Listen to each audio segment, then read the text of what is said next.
Alô. Alô, Barini? Opa, fala, Maltic. Beleza. Fala uma coisa, a gente pode dizer que o Lukashenko é o mais antigo líder de um governo na Europa?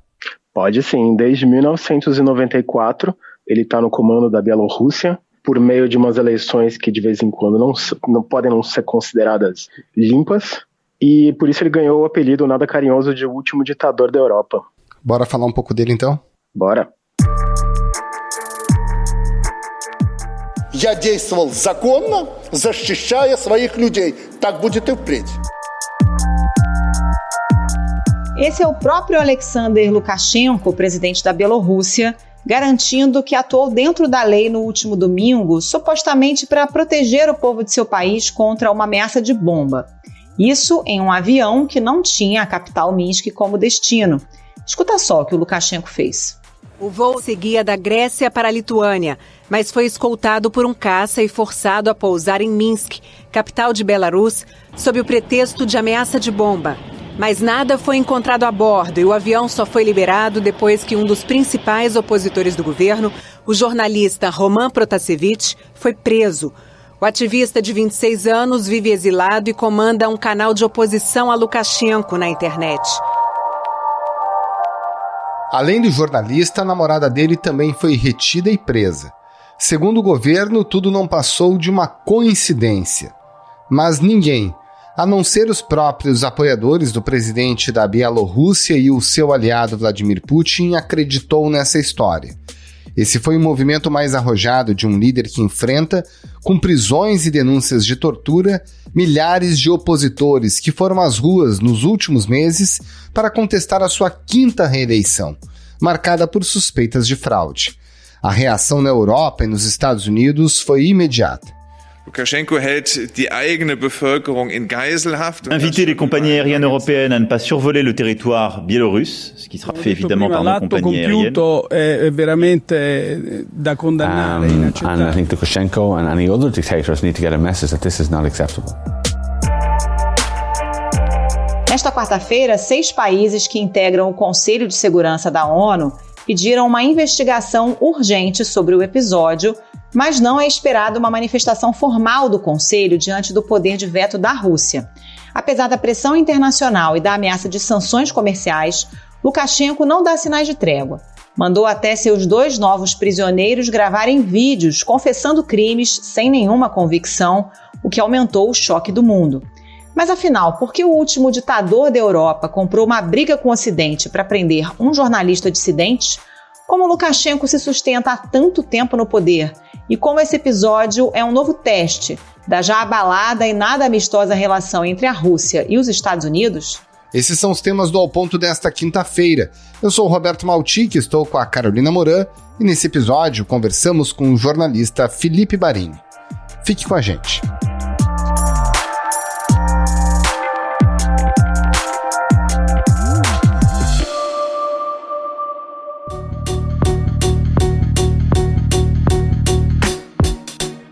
Felipe Barini, para a gente começar, conta como é que se deu a prisão do Roman Protasevich, esse jornalista dissidente que foi preso na Bielorrússia. Parece a cena de um filme policial e bastante tenso, né?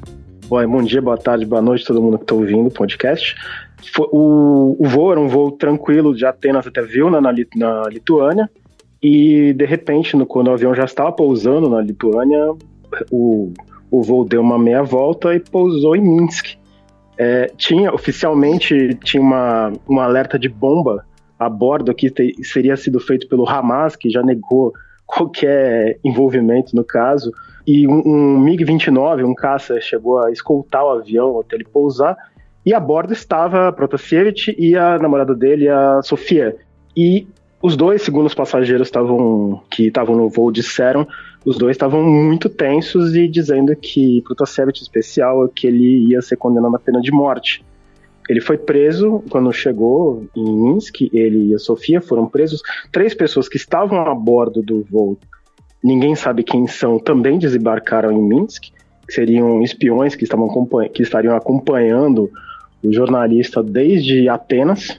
E apareceram em vídeo, o Roman e a Sofia apareceram em vídeo confessando os supostos crimes, mas aqueles vídeos em que você duvida do contexto em que foram gravados. Pareciam confissões forçadas. Добрый день, меня зовут Роман Протасевич. Вчера был задержан сотрудниками МВД в национальном аэропорту Минск. Segundo ativistas de oposição, havia sinais de tortura nos dois, alegações de que os dois sofreram tortura por parte das autoridades na Bielorrússia. É um caso bastante sui generis que coloca a Bielorrússia de novo no centro das atenções das críticas da Europa e dos Estados Unidos, e também uma pedra no sapato para a Rússia.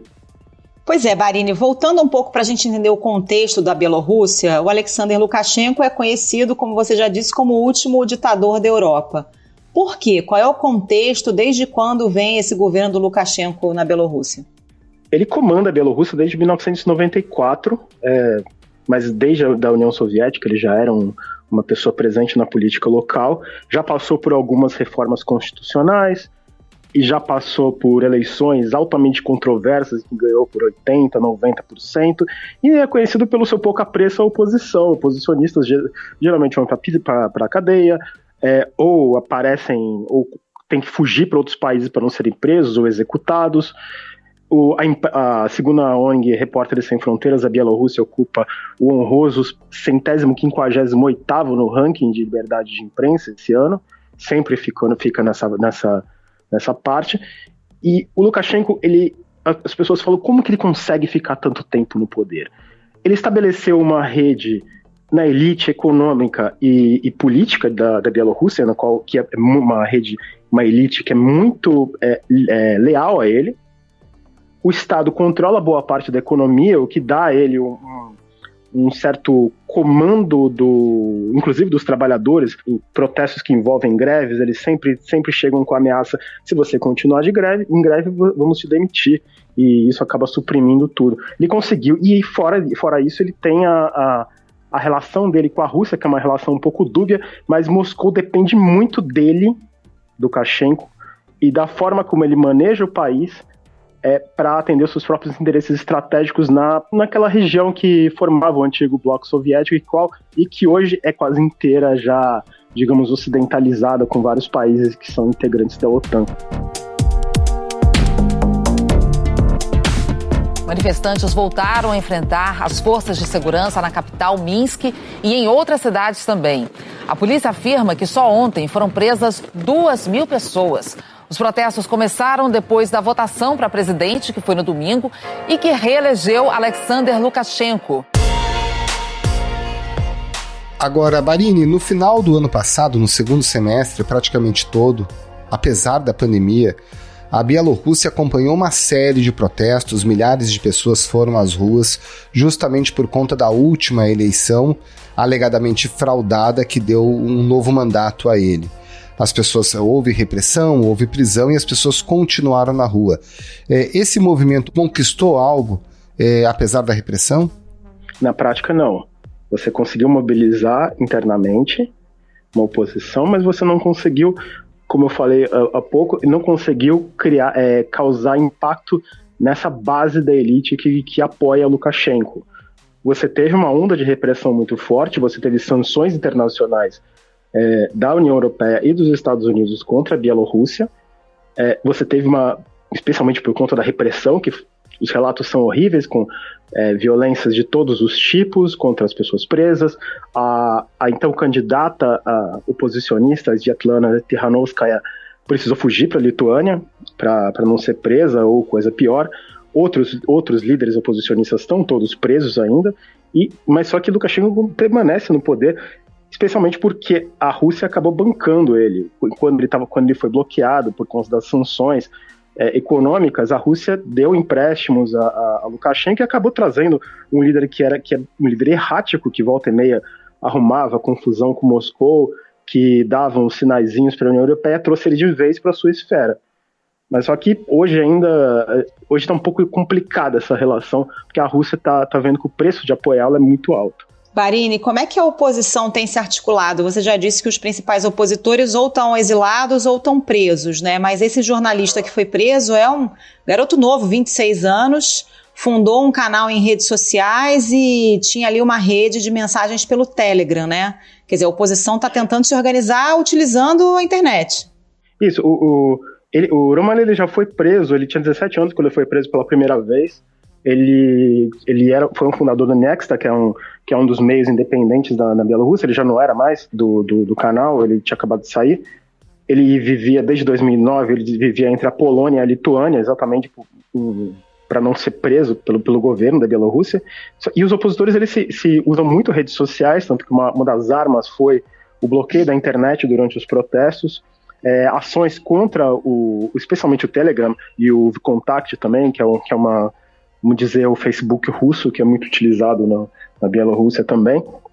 Só que nos últimos tempos, especialmente uns 2-3 meses atrás, o governo bielorrusso ele partiu para cima dos veículos independentes, dos poucos que ainda estavam vivos. O Nexta já é baseado fora da Bielorrússia, então só que ele começou a ser bloqueado dentro do país. O Tut.by, que era um veículo independente, também foi... Os jornalistas alguns jornalistas foram presos, a redação dele foi alvo de uma operação de busca e apreensão.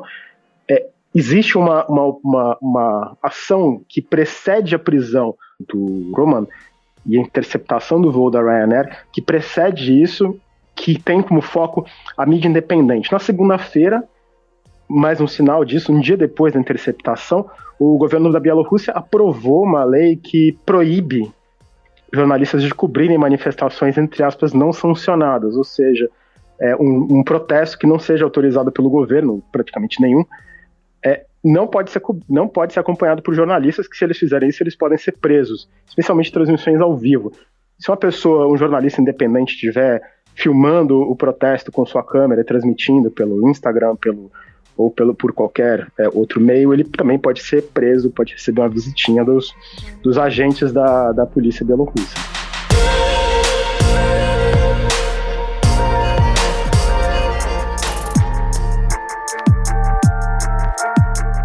Agora, Barini, o Lukashenko, né, o líder da Bielorrússia, ele nega, ele diz que havia, de fato, uma ameaça de segurança nessa aeronave, que deu a coincidência, né, dos seus opositores estarem presentes nessa aeronave. Obviamente que ninguém acredita nessa alegação. E o fato é que ele comprou uma briga com os Estados Unidos, com a Europa, com a OTAN, né, para prender esse jornalista. Por que era tão importante tê-lo detido, mesmo comprando todas essas brigas que eu já mencionei?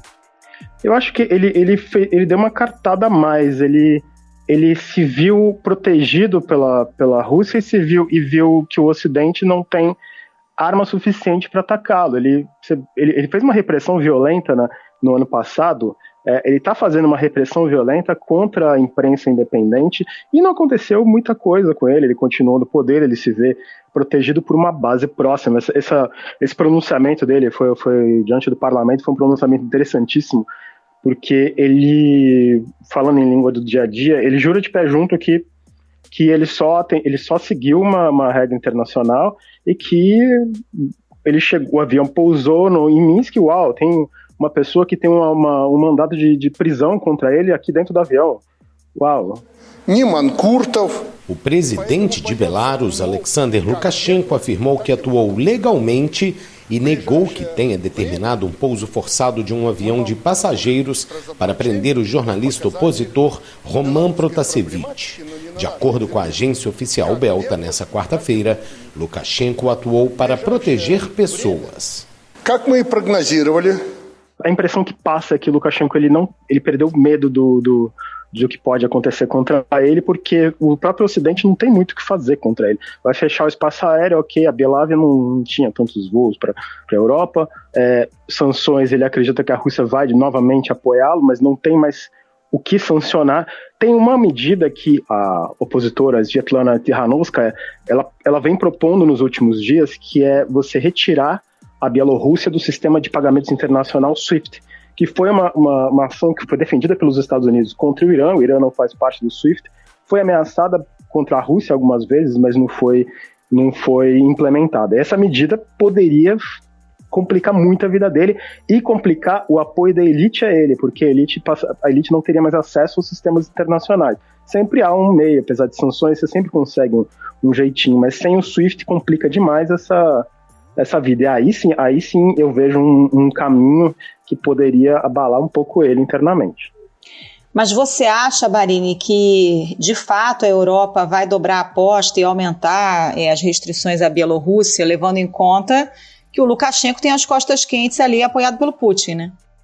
Queria até falar um pouco do contexto da Rússia, porque no dia 16, o Vladimir Putin ele vai encontrar pela primeira vez com o presidente americano Joe Biden. E esse evento de Minsk, dizem que há, claro, a possibilidade da Rússia ter tido alguma participação, mas a maior parte dos analistas aponta que isso foi uma surpresa para o Putin, que não quer se comprometer antes desse encontro. Eu acho que depende muito de como a Rússia vai ver. A Rússia vem evitando falar do assunto. E esse encontro pode trazer alguma novidade, pode trazer uma declaração, uma certa reprimenda por parte da Rússia ao Lukashenko, mas nada de muito mais pesado. Eu sinceramente não vejo nada mais grave contra ele. Tem gente que aposta na saúde dele, que ele teria problemas, que no ano passado ele teve internado algumas vezes, mas por enquanto ele continua passando a ideia de homem forte, jogando hóquei de vez em quando, plantando, construindo casa. Eu não acredito em algo mais pesado contra ele que possa abalar o sistema por enquanto.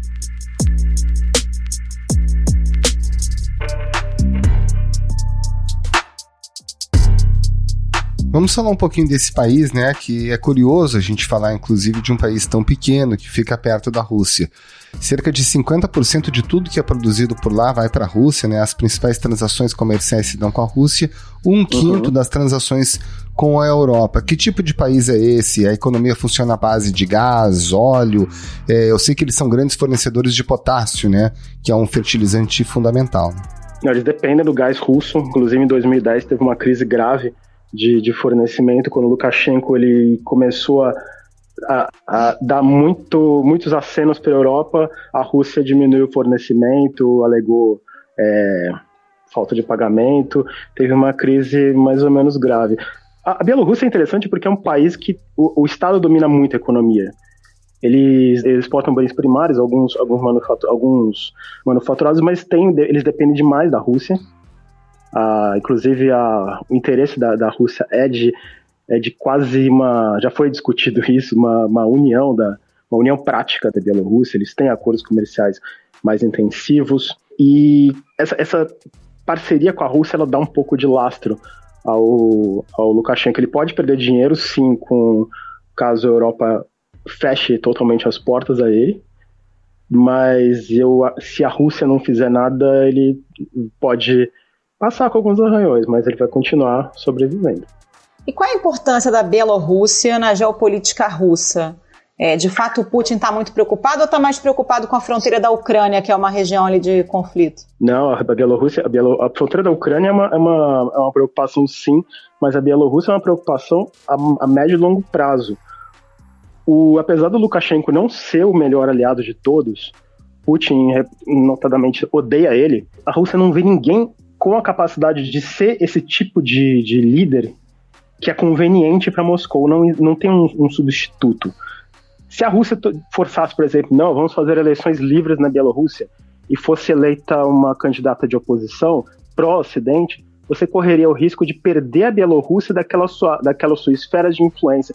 E pior ainda, você corria o risco de fazer com que a Bielorrússia eventualmente caísse na esfera da OTAN. E você fecharia todo um leste europeu, você teria um leste europeu inteiro como parte da aliança militar do Atlântico Norte. Hoje, os Estados Unidos cobrem a maior parte dos gastos militares da OTAN.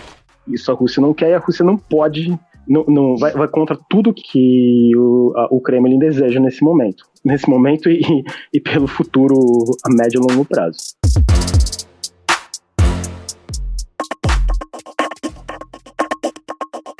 Ô Barini, como é que a Bielorrússia tem enfrentado a pandemia? Porque o Lukashenko é daqueles líderes também folclóricos, né, que queria enfrentar o coronavírus com vodka, com sauna.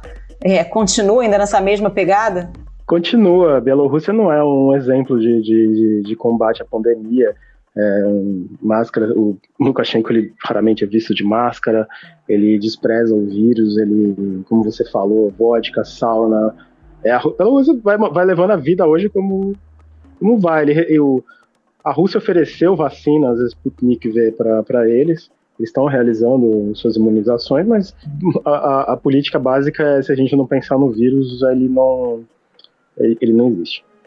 E conferir informações seria cada vez mais difícil, considerando as restrições ao trabalho da imprensa e a própria manifestação de quem se opõe ao governo, né? Você hoje virtualmente você não tem canais propriamente ditos que cubram a Bielorrússia de uma maneira independente. Você tem as agências oficiais que só reproduzem o discurso dele, e os meios independentes os jornalistas estão presos ou exilados, e com suas redações por vezes vandalizadas pelos agentes públicos. Bom, Marini, para a gente terminar, como é que está a questão de voo? Se o cara quer fazer um voo da Inglaterra para Singapura, por exemplo, o voo já está mais longo, né? Porque o espaço aéreo da Bielorrússia está proibido por conta desse episódio, né? Já, ele vai ter que fazer uma manobra. Às vezes é uma manobra longa. Se eu não me engano, foi a Finnair da Finlândia que avisou os seus passageiros que voos para o sul, para a região como Turquia, como Grécia, iam demorar mais porque eles teriam que fazer um contorno por ali. Se você olhar o mapa da Bielorrússia, você vai ver, pelo menos até ontem, você tinha um ou outro voo de carga, inclusive da União Europeia, voos russos que a Rússia usa, não tem problemas com a Bielorrússia, e ela usa para fazer um voo doméstico que é entre a Rússia, o território russo e o enclave de Kaliningrado, que fica ali entre a Polônia e a Lituânia, então precisa passar, e os voos da Belávia que passam por fora da União Europeia. Não que a Bielorrússia fosse um destino, digamos, muito procurado por turistas, mas é uma complicação a mais por conta dessa rota asiática, que eles terão que fazer uma manobrinha ali passando pelo Báltico, acrescentando alguns minutos ou horas na viagem. Felipe Barini, muito obrigada pela participação. Até a próxima. Valeu, Barini. Um abraço. Até a próxima. Tchau, tchau.